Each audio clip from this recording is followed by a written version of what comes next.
Hi, this is Cherie Avila, and in honor of Military Family Appreciation Month, I thought I would read to you a story about my mom.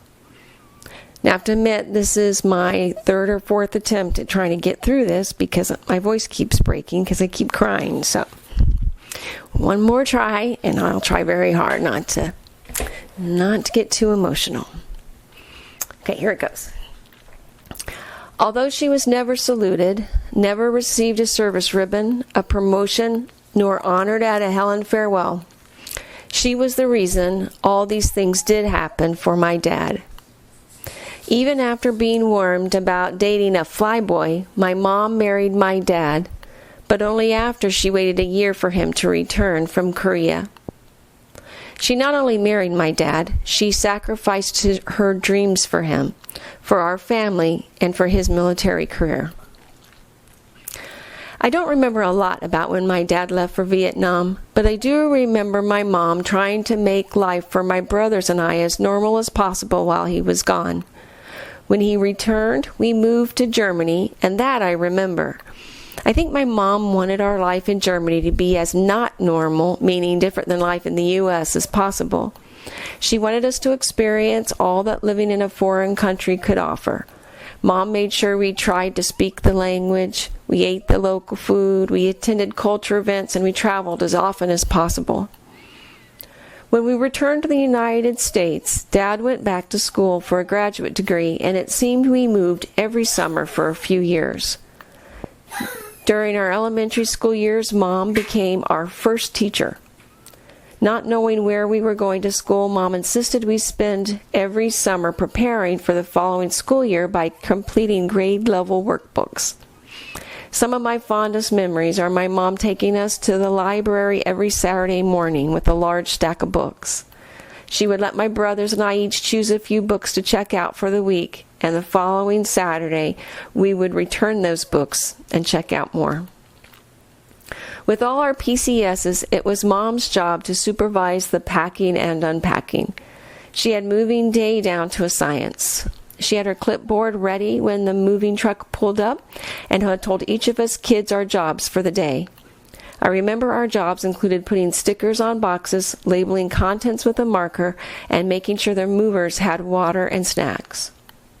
When we arrived at our new base, she acted as the traffic cop, making sure all the boxes got to the proper room.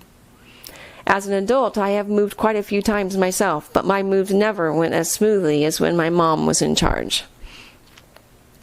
In addition to orchestrating all the moves, doing all the shopping, cooking all the meals, cleaning the house, and overseeing my brothers and my schoolwork, Mom was also very involved in the Officers' Wives Club and all the bases we were stationed.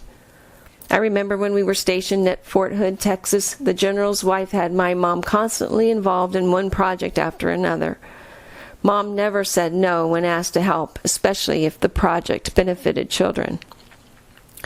When I started high school, my dad got orders to Korea. I didn't even know where Korea was at the time, and as a teenager, I couldn't believe my parents would ruin my life by dragging me across the globe. My mom kept reassuring me there would be other teenagers there. I would make new friends and have experience that most kids would never have. Fortunately, Mom was right. The friends I made while in Korea are the people I feel the closest to now, over 30 years later. When we reminisce on Facebook about trips we took or experiences we had, I realize how special that time was in my life. In addition to the love, encouragement, and support my mom gave me as I was growing up, as I became a young adult, my mom gave me something even more precious. She gave me my freedom. She let me go, and she let me make my own mistakes.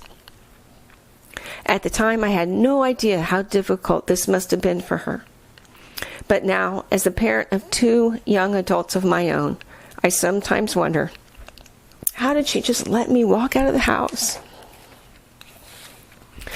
I realize now my mom knew she did her part as a parent. She also knew that I needed to leave in order to learn how to become a responsible, independent adult. I realize now that while I was struggling as a young adult, My mom felt every tear I cried. I realize now how much it must have hurt her to watch me fall. I also realize now how proud she was when I picked myself up after each fall and moved forward. I realize now how grateful I am to my mom and how desperately I miss her. I love you, Mom.